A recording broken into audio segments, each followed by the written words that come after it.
This is First Contact, Stories of the Call Center.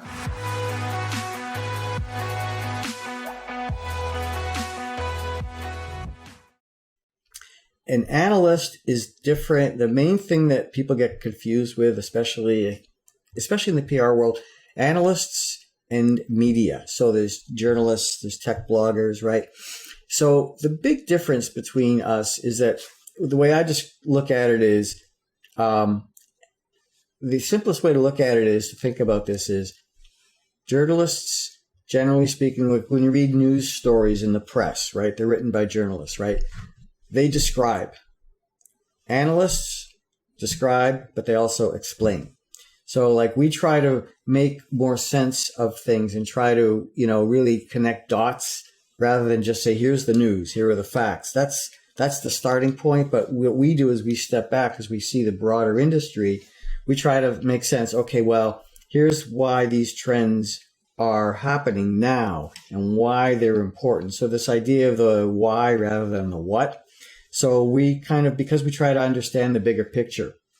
Now, there are technical analysts who only want to get under the hood and really do feature by feature comparisons. That's not my world. It's much more about the, what does this mean for the business? That kind of thing. So journalists can do a very good job with that as well, but they are generally writing as a byline for a publisher. Whereas analysts, we are, especially independents, our brand is our thought leadership, right? Because that's why people come to us to say, well, you're objective, you're independent, what do you think?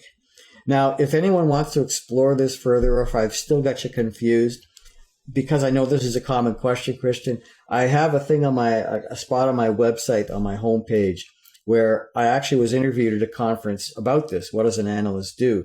And I post that video there where I talk through the things that an analyst does. And I also have, for fun, a video of someone explaining about a technical thing that is just so impossible to understand. That's what you don't want an analyst to do. You want an analyst to clarify, simplify, make it relevant, right? And that's good. I mean, at heart, we have to be good communicators, right? You've got to be a good writer. You got to be a good speaker. You got to be able to break things down and kind of, connect dots, because otherwise you can just go on and on and on talking about features and stuff like that. But that gets kind of confusing after a while.